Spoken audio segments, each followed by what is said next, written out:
Thank you for joining us today and learning about Heath and Heathers. My name is Sherida Phibbs. I'm the Master Coordinator for Humboldt and Del Norte counties.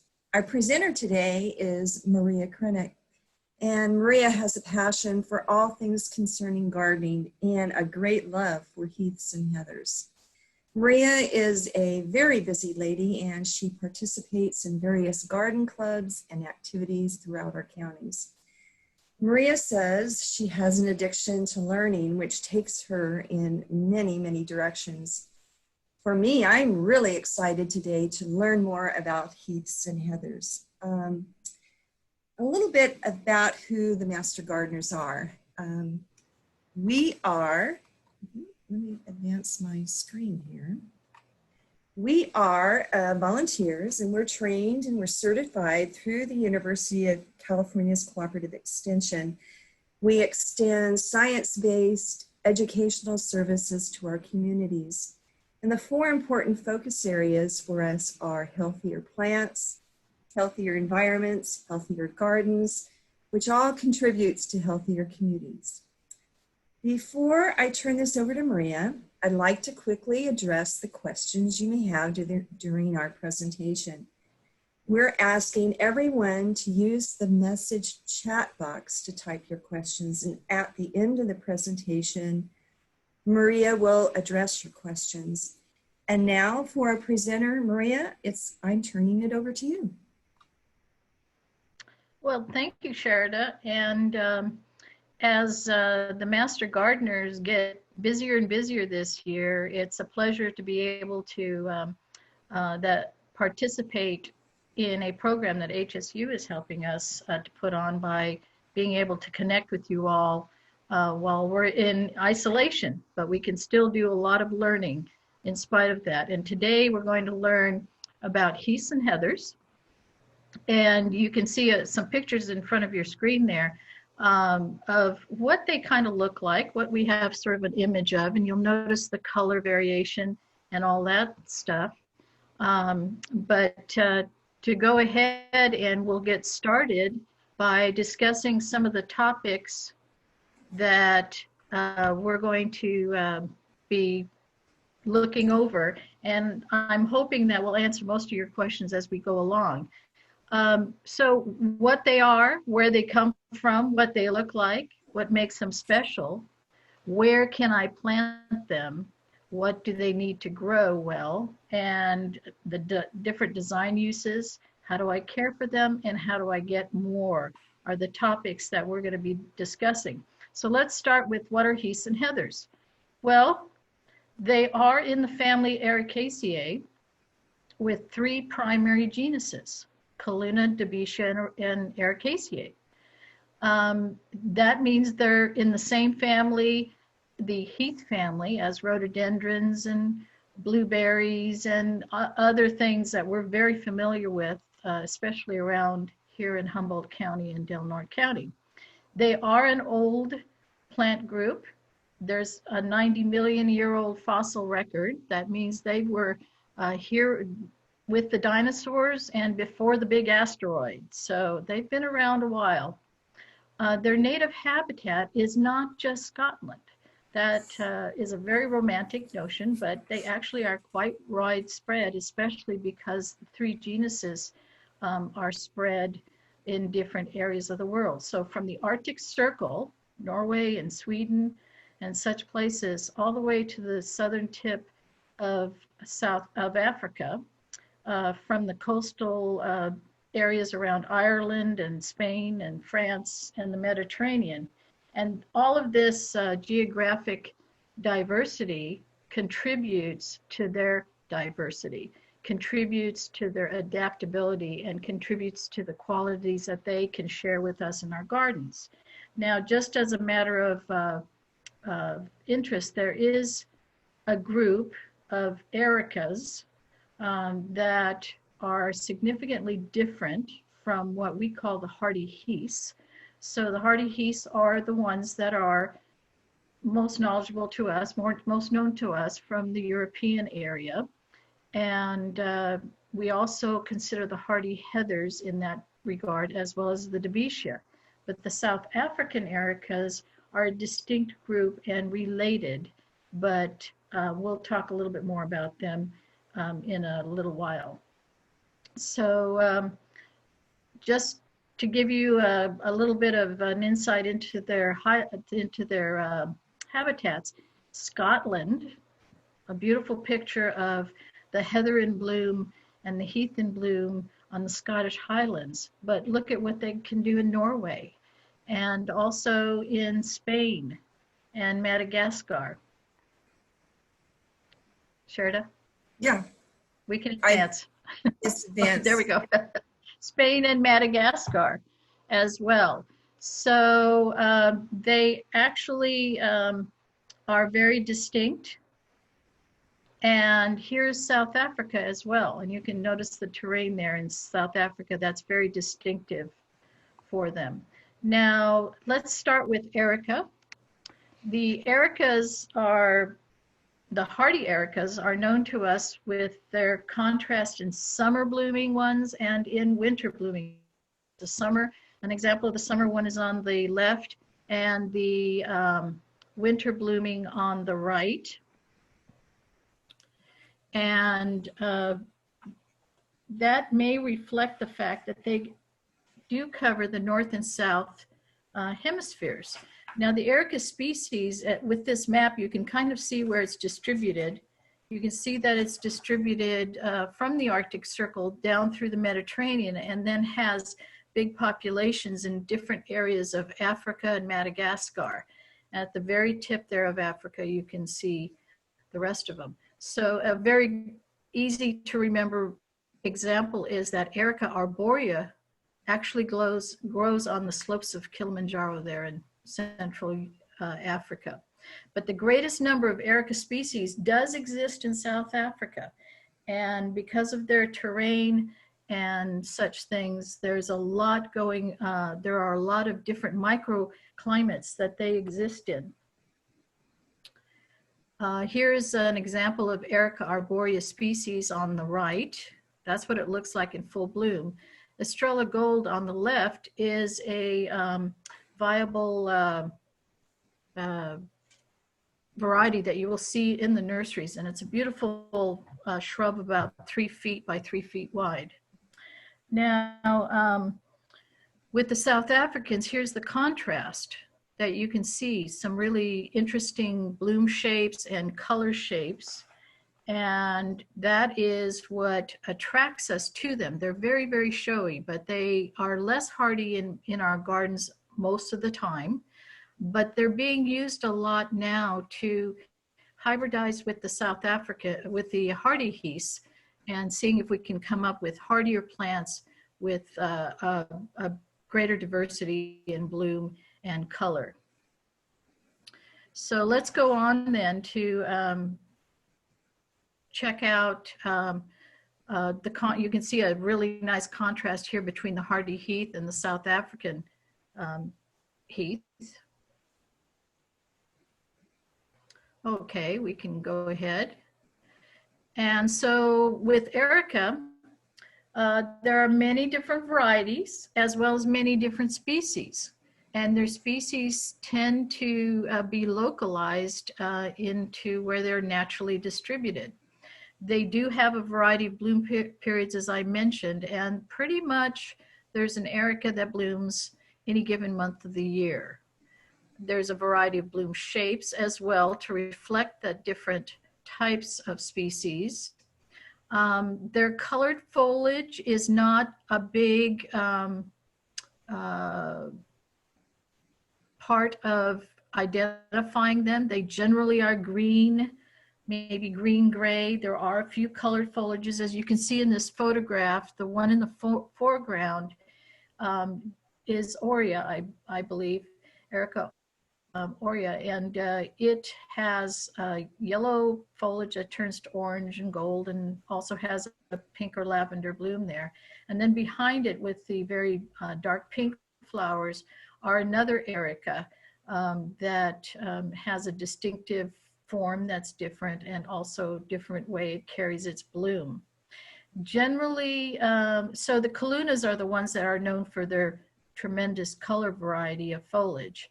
Now, generally with Ericas, their pruning is less extensive, and in fact, a lot of them can be left alone for their natural form. They tend to drop their blossoms after they're blooming, and don't necessarily have as much pruning chores to clean them up or deadhead them. There are a few varieties that do carry their blooms on the ends of their stems and tend to enjoy having that cleanup with pruning. They have also a greater variety of soil pHs that they will tolerate. Some of them will tolerate far more alkaline soils than, say, the Kalunas, although they, like I said, thrive on a variety of different soil types. They can be less cold tolerant because they're depending on where their native habitat is. So Mediterranean heaths tend to be a little bit more frost sensitive than, say, the tetralics and things that are blooming in Northern Europe. Summer versus winter blooming Ericas, you can see the differences that happen, and you can choose from a great deal of forms as well.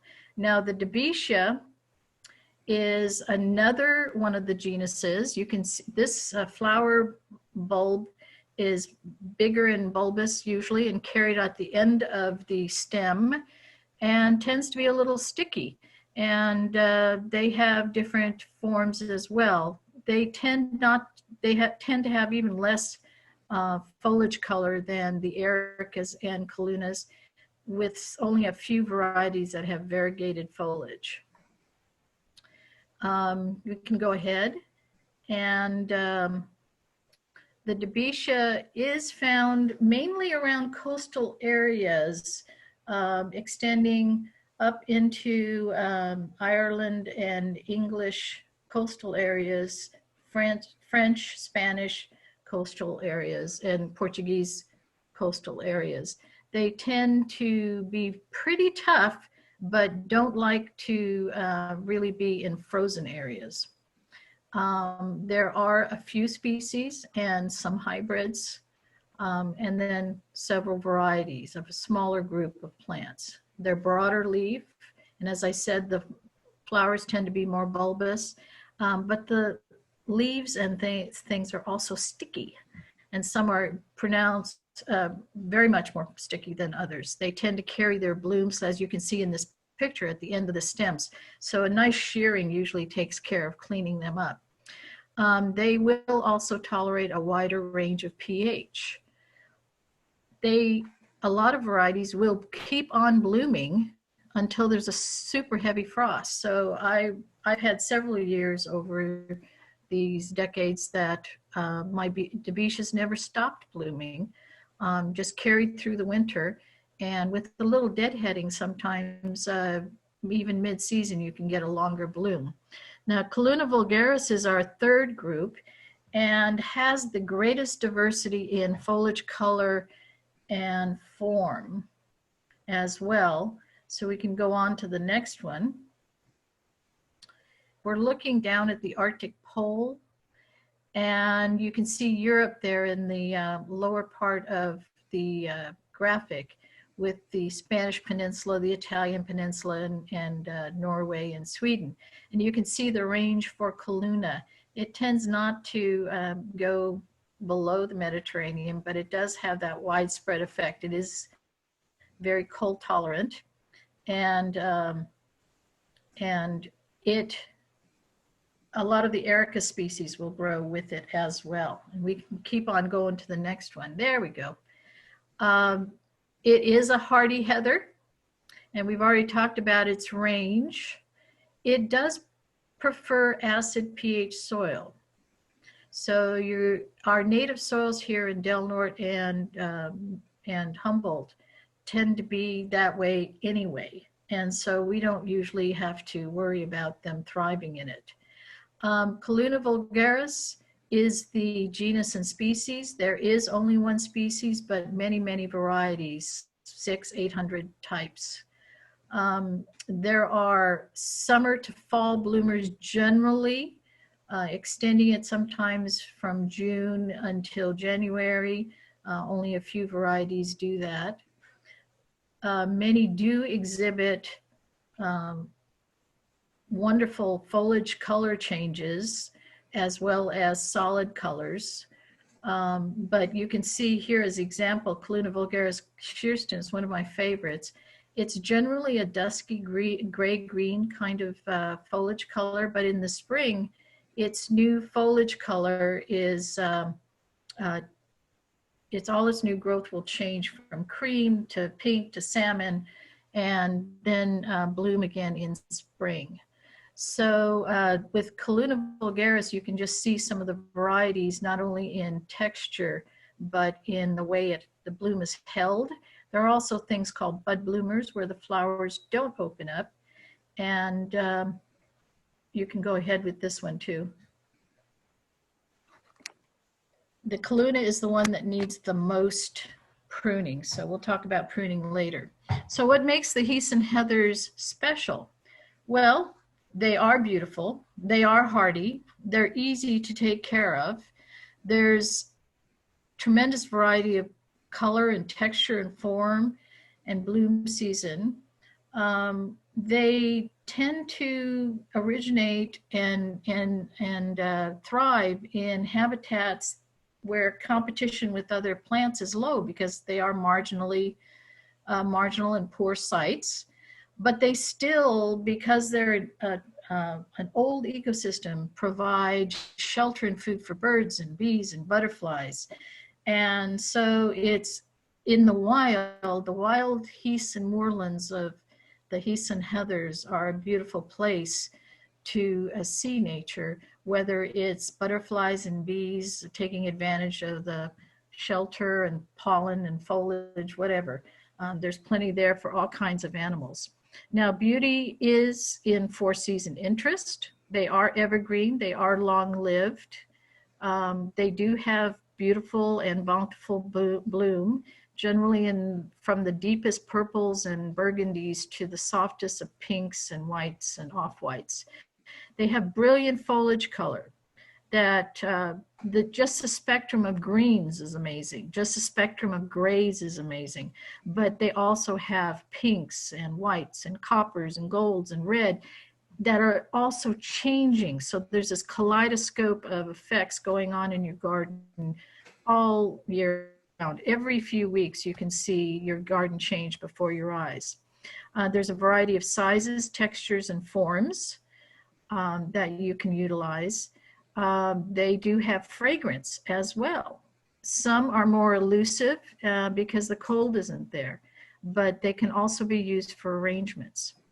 Now, with bloom periods, you can contrast spring and winter, summer and fall. Go ahead with that. And you can get different effects and different palettes. We'll talk about that in the next lecture coming up next week about design. They're also easy to grow, especially in our area, because again of the variety of habitats that they come from, they show a variety of qualities that we can take advantage of. They do have cold and heat tolerance, some in variable degrees. Their native lands burn periodically, and so they will be hardy and regenerate after a fire. They are drought tolerant. Those Mediterranean genes really help them out there. Because they live on marginal lands, they evolved to do a lot on little. They have few disease issues, and so there's not a lot we can talk about in terms of that way. Could we back that up just a minute? I think I lost that one. There's one more thing I wanted to say there. But there are no problems with pests like deer, slugs, and snails, gophers, and moles. Now we can see the Bambis. And this is my backyard. These little guys come around every year, and they're probably the hardest to protect against because they are curious. But I've never had any damage from any of these critters. So we can go on now. But coming up with where can we plant them? Well, anywhere that you can plant any other plant, you can plant them by avoiding avoiding shade and avoiding really wet ground. So they need half a day of sun at least, good drainage. They can be planted wherever conifers, rhododendrons, azaleas, maples, and other of the many acid-loving plants we use in our gardens are planted. They can also be planted with a variety of other plants. Give it a try. They're quite amazing. They just need to be in a place where those other plants, their neighbors, don't need a lot of fertilizer and a lot of water, because that is counterindicated with heaths and heathers. You can plant them in containers, large and small, even the fairy and miniature gardens. Window boxes work. In fact, my travels through Europe and have shown that window boxes are a very popular place for heaths and heathers. And also I've seen them in nurseries offered as table decorations and things like that. They, of course, can be planted along paths and driveways, decks and patios.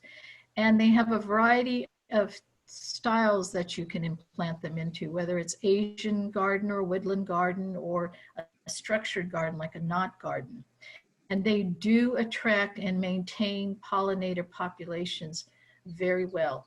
And we will talk a little bit more about those in design too. So what do we do to take care of them? Like we mentioned, 6 hours of sun minimally. They love our fog. I have always called that heather weather. And they will tolerate our cooler temperatures. In extreme areas like Minnesota and Pennsylvania, where there's a lot of snow, damage can be more severe, and you are limited in some ways with the palette that you may be able to plant. Well-drained soil is very important to them. They rely on the nutritional support of their mycorrhizae and microbial relationships and root relationships. So if those critters are drowning, the heather roots are drowning, and the plant will not thrive. So please watch the drainage. In the beginning, the first couple of years, please treat them as you would any other garden plant, consistent watering. Once they mature past that second season, they tend to be wonderfully drought tolerant. And in my garden, in the height of summer, I may consider watering my more mature plantings. Always use good planting method practices. Anything you've learned about gardening, you can apply here as well. You can amend with compost, good soil. Peat is not necessary. Again, because our soils are acid. If you live in an area that will probably be severely alkaline soils, no amount of peat is going to maintain that acidity for you. So consider other plants. Regular pruning is a good idea once a year, especially with the Kalunas. And fertilizers at the time of planting in the first early years is a good idea, but very low doses. So what do they look like? Well, here's two examples of heather gardens that you can see. And lining a walkway on the right-hand side is a very usual way of putting in a few heathers. There are traditional heather gardens, and they tend to look like these. Traditional heather gardens have always had conifers planted in them. And they also do well as a monoculture, which means it's only heathers, but with the variety you can keep them going. There's also non-traditional ways. And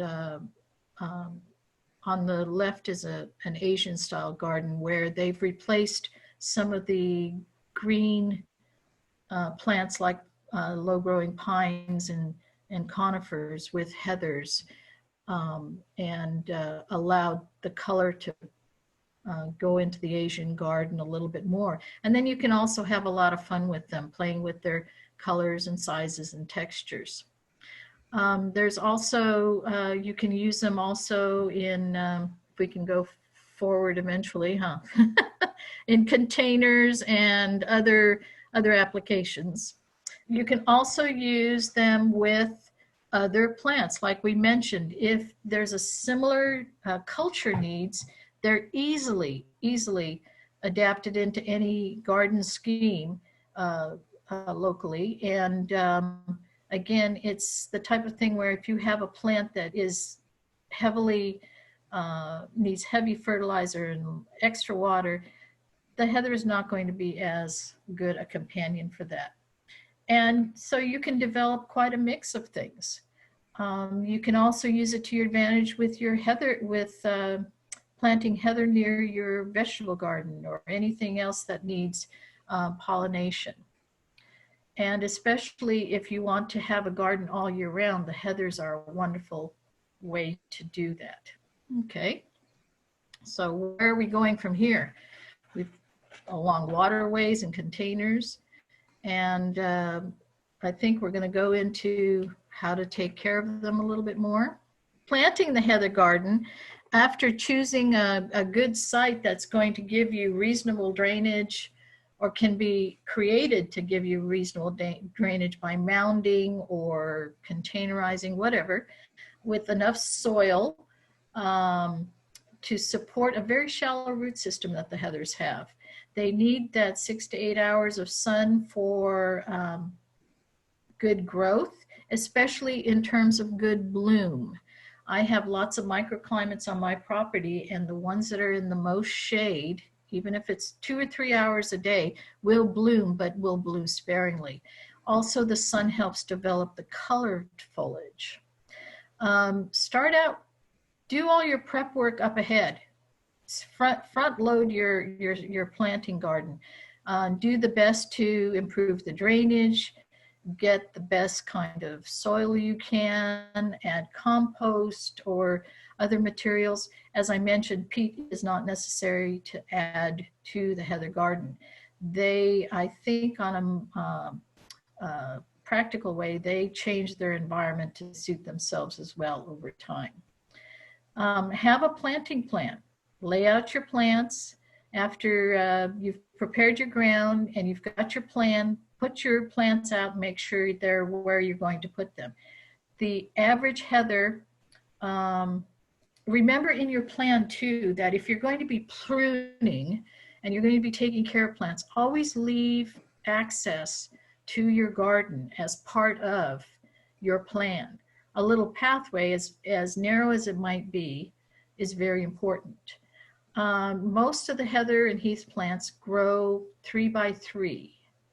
The plant tag officially registered may say 6 inches by 24 inches, but here they grow a lot bigger. If you're in a hotter climate or a colder climate, they tend to not grow as vigorously, but here where we have perpetual spring and fall, they continue to grow, and they grow, I'm going to say, twice as big as they normally would, although some of the ground covers do stay low.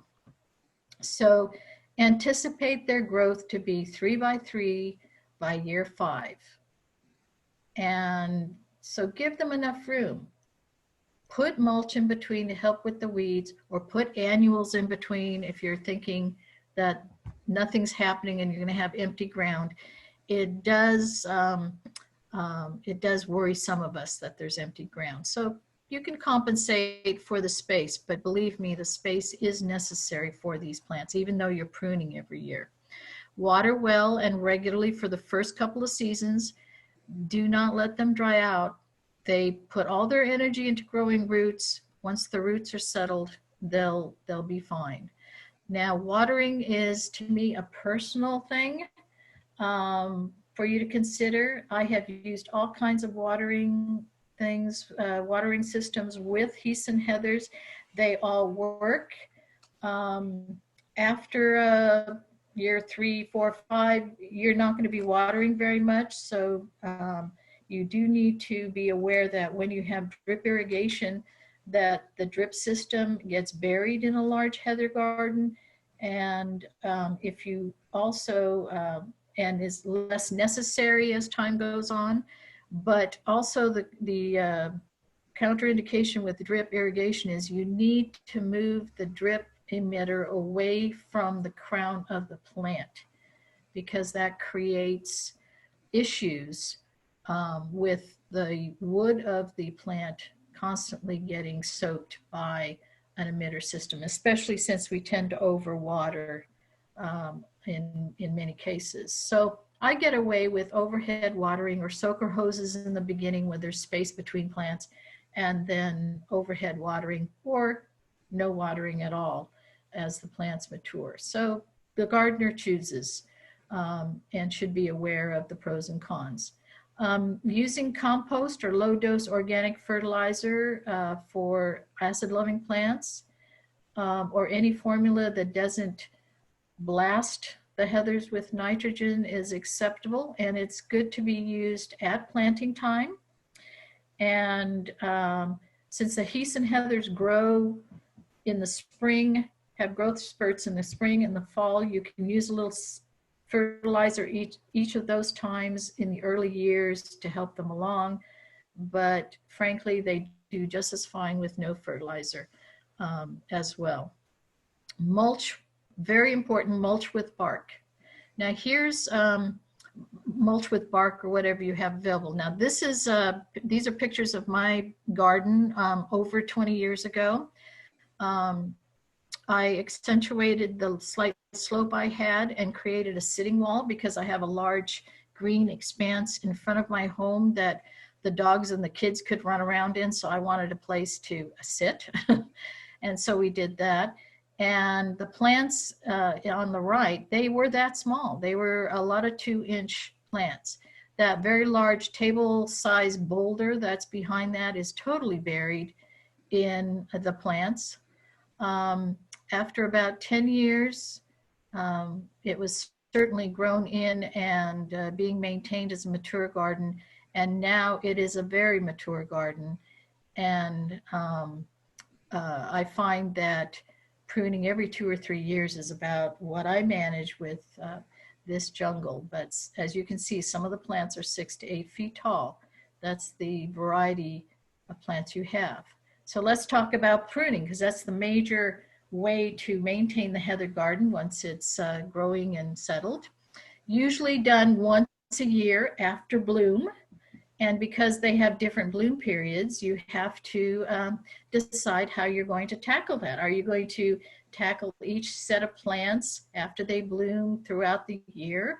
Or are you going to relegate it to a big fall grooming or a big spring grooming? Probably a little bit of all, but I would say the gardener's schedule should dictate that. And the only times I would avoid pruning your heather plants is during extreme weather, whether it's the height of summer where there's a lot of heat, or in the height of winter where there's a lot of cold, because any new foliage that comes out of it will be tender and will be vulnerable. So being aware of when a plant blooms is important, especially for those plants that set bud first. You don't want to cut off the bloom by cutting off the buds, and the winter bloomers tend to do that a lot. The stem looks like it has a bunch of little rice grains on it, and that's the future bloom. So you don't want to prune that off. So just prune the spent bloom. With the Debecias, it's a shearing of the outer plant, the outer shape of the plant, because it's all carried on the end, and many Ericas are like that. The winter bloomers tend to have bloom all the way to the ground, so let it fall off naturally. You can shake it down on a dry spring day. Avoid thick wood. They are amazing at recovering, but it does take a long time and it will look unsightly for you. You can certainly prune a plant if it grew some of the areas that you thought it would never come forward to. But and you can also do pruning in stages to take care of rejuvenating an older plant, or there's so much to be pruned back that you need to do it in stages. Let's see, Kaluna is the one that needs the most pruning, because wherever it bloomed, there will be no leaf growth on that stem. So you'll wind up with a bare stem that widens and thickens over time, and then the tuft of the next year's growth on top. And then if you want to have floral arrangements, go ahead and do your pruning early and take the fresh flowers. So we're going to go ahead and see some pictures about pruning. And here's a pruning of a young plant. You'll see 3 plants in front of you. They're all the same age, planted at the same time. They're probably Cuprea, which is a Kaluna that has a coppery foliage and a lavender bloom, but the bloom is now spent. So the pruning that happened was down to a little ball that's about, I'm going to say it's about 4 to 6 inches big at this time. As small as they are, you still need to do that pruning. And you can make the comparison with its 2 siblings there. So look at all that material that was removed. When you prune, it increases the number of stems that will grow through the following year, as well as making the plant more beautiful. Here's an example of mature plants. This happens to be the walkway up to my front door. The walkway is about 4 feet wide, and there's barely enough room to squeak by it. But after an hour or so of heavy-duty pruning, I took back, I believe this was like November, I took back my steps. And if you look down at the bottom of the steps, that very large cart is filled with the remnants of what I took out of that garden. And every year, it literally can grow that vigorously. I do not fertilize my garden either. It just seems to enjoy growing. So we can go on to the next one. I'm sorry, maybe that's February, because I see daffodils in the background. So here I did my February pruning.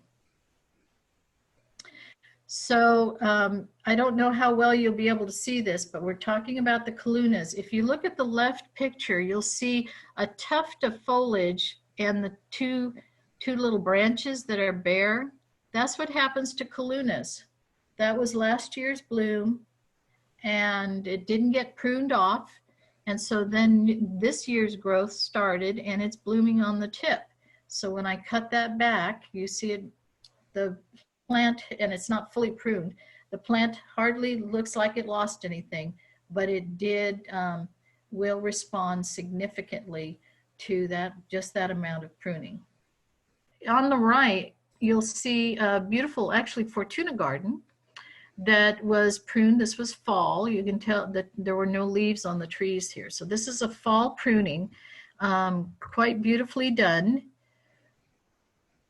And on the left is what the garden looks like when it's in full bloom in the summer and fall. Again, you can see the neatness of the mounds and everything, but it seems severe, but that's what you do to get a well-groomed garden that will be easy to take care of and just full of bloom all the time.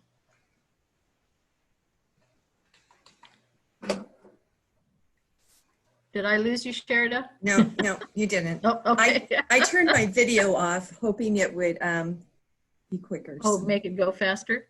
Yeah. Yeah.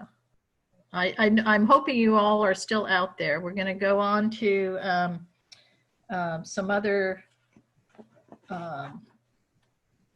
things that'll be a little bit fun. Where do you get them? Well, there are not a lot of heather nurseries. There are some big growers that do grow heathers, and you will find them in our local nurseries, limited varieties available. I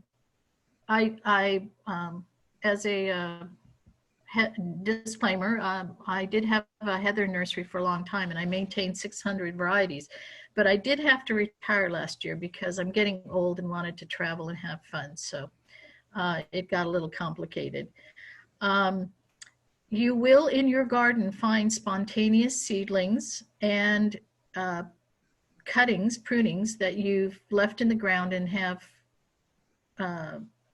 rooted. So you can always use those kinds of things. But you can also prune, you can also take cuttings and work with propagating your own. And that's a lot of fun to do. There's also a mail order. And some of our best growers are here on the Pacific Northwest. So propagation. What you're seeing in the picture there is some cuttings from a heather plant. And the timing is everything, especially in terms of taking advantage of the way you want to do the propagation. You do take semi-soft wood that doesn't have bloom. Rooting hormones, I've never used. I did experiment with them early on, testing to see whether they were of any use, and I found that they were never necessary. And so to preserve the use of chemicals and expenses and time, I just never used rooting hormones and was always successful in propagating all my plants. Taking cuttings in spring has been the traditional way to do it. I found that fall also worked very well for me.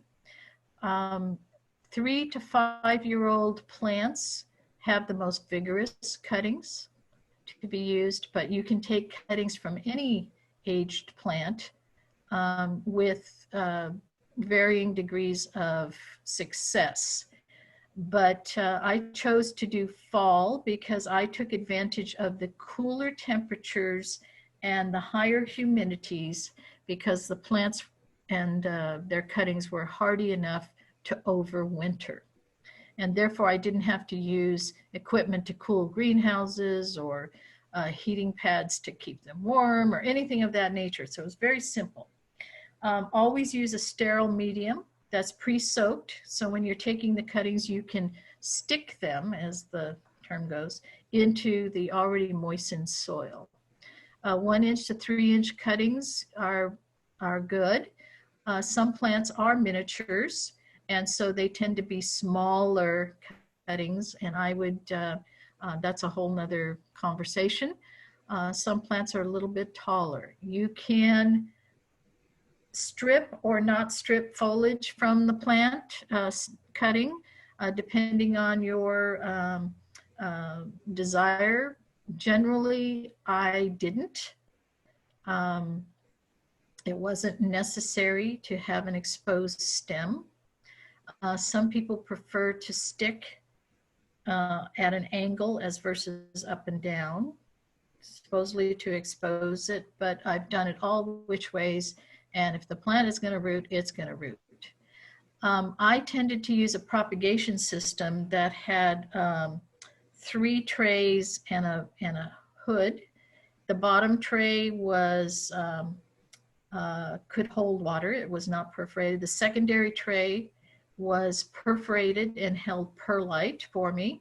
And the third tray was the actual propagation tray where the medium was.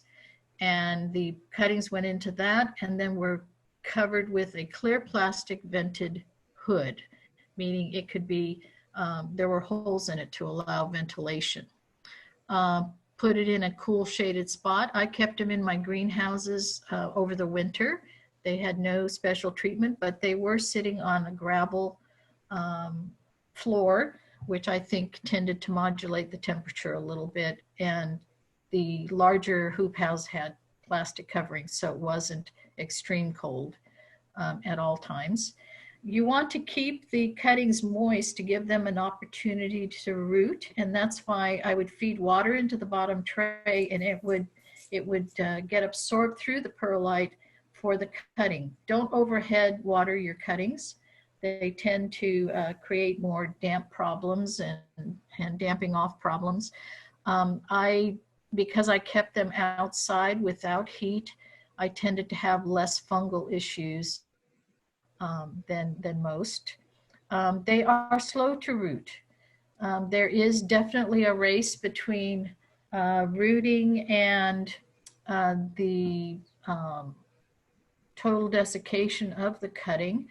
And so humidity is important, but heathers are slow, and they can root fairly quickly sometimes, and then other times not so.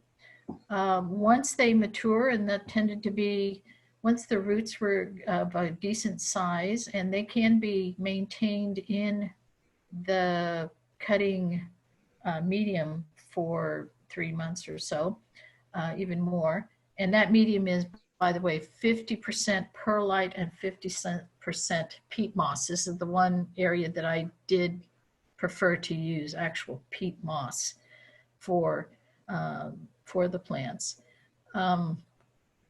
You can plant them after in March. I would take my cuttings and plant them up to 2-inch or 4-inch or 3-inch pots, give them a chance to develop some root systems. And then they were sellable usually in the fall as 2-inch plants, and or ready for potting up into larger containers. They can also at that stage be planted into the garden. And one thing I forgot to mention is fall is always one of the best times to put in an extensive heather garden. So different ways you can do it. You can see an example of my system there with the hood in the background. Use whatever materials you have available. Styrofoam containers, soup plastic containers, cottage cheese, whatever you can. Just make sure they're clean and able to drain well and able to absorb water without putting water over the plant cutting itself. And some of those cuttings are look pretty tiny. Others can be quite large and fluffy, and they work just fine. So there's lots of ways to make a beautiful heather garden. And if you'd like to learn about designing with heather gardens, join us next week for the design aspect. We'll see many more pretty pictures, but just in the range of possibilities, there's wonderful things you can do to enjoy heather in your garden. And I am really hoping that we can have some questions that I can answer for you. So we can go to that. So Sherida, I think you wanted to make a few more comments. I did, but did you want to talk about the additional reading here before I do that? I'm sorry. Thank you for reminding me. There aren't a lot of books available on Heaths and Heathers and not a lot of information, but these are some of the best. And the two top ones are especially informative and are still available to a large, I'm sorry, the first, there's actually a third book that I forgot to put in there. It's an encyclopedia of Heaths and Heathers. Oh, yes, by Charles Nelson. I'm sorry. I'll make that information available to you through any further discussions. But if you're having trouble looking for these books, a lot of times they're not available. They're certainly not available brand new to a large degree. You can look at them as older books. I have access to some books and happy to share with you if you're really interested. But it's good reading, and hopefully I've been true to the knowledge that is expressed in these books. So thank you very much. Great. Before we get to your questions, just have a couple of slides. I'm so sorry, Sherida. I Yes. forgot to mention, we have a local Heather Society and several other Heather Societies too, a national group. So that information we'll provide for you as well. Right. Um, okay, so we have a help desk on our website, and we're available to answer your home gardening questions. On that page is a help desk ticket form that you can complete and upload pictures. And our team of Master Gardeners Diagnostics will respond back to you within a week. So it's great to take advantage of that, and we're here to help our community. We want you to follow good advice, and after this presentation, we'll follow it up with an email to you with a link to our website that provides you resources to what Maria talked about, as well as other reliable resources on our website. One of the resources that we use is the UCIPM, and it's a great resource. It's the resource that Master Gardeners use almost every day. Make sure you register for our upcoming July 16th class on this to learn about managing your pests in your home and garden. So for now, I think we're going to see what kind of questions we have. What tools are used for pruning, and can you use hedge clippers? First things first, whatever the gardener is comfortable with. Hedge clippers work very well. I have actually seen chainsaws used. If you're very skilled with a chainsaw or a weed whacker, that can work. Depending on the size of your garden, contouring can happen one plant at a time, or you can create pruning with hedge clippers to create drifts and shaping. So basically, whatever tool works for you. I usually generally use just regular clippers for small plants. I use a hedge trimmer for the larger plants. Rarely do I have stems large enough that require a chainsaw, but there have been others that have. So one of the also tricks to pruning is collecting the mess and cleaning it all up. And several people have come up over the years with taking a sheet or a plastic tablecloth or something like that and tucking it around the plants, doing the pruning, and all the prunings fall on the tarpy thing, and then carrying it away. So whatever the gardener is comfortable with, and whatever tool works in your hands. Okay. So you mentioned that there were very few pests. So what have you seen? What kind of plant diseases or insect problems you've have had to deal with in the past? I have had to deal with really no direct insect problems. There are really no chewing insects that get on the garden, on the plants. Deer tend not to eat the plants, but they will experiment by chomping on them once in a while. I find that most damage comes from the plants being walked over by deer. They tend to want to sleep in the heather garden for some reason. And so there's some damage from that. Young plants are the most vulnerable because sometimes they will be pulled out of the ground. And so you need to watch over that. In terms of pest diseases, there are some fungal diseases that may attack the roots, for instance, especially in very, very wet soils. The most problems I've had with heaths and heathers are from broken or displaced plants and from plants that suffered some frost damage or have not been watered and they've died out. So I think they're, you know, generally the root things. Phytophthora might be a problem, but I've never seen it in my garden.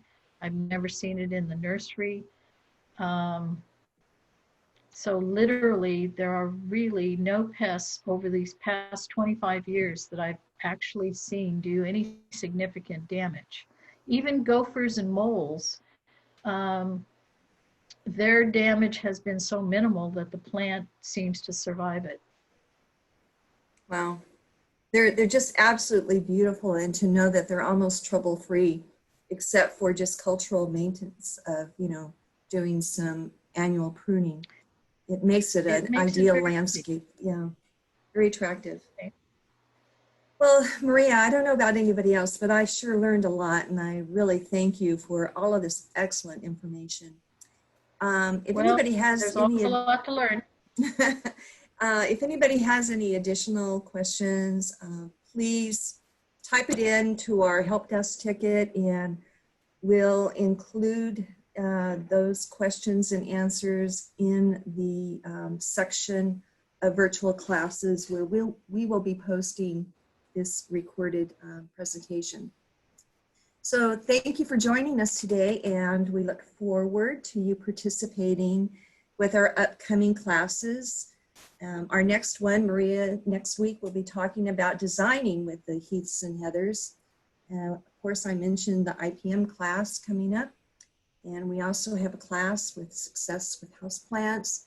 And our final presentation for this year is going to be on reducing building risks to wildfires. And we're very fortunate that our county director, Yana, will be doing that presentation. So with that, again, thank you very much, and I enjoyed our time today. Bye, everyone. Thank you.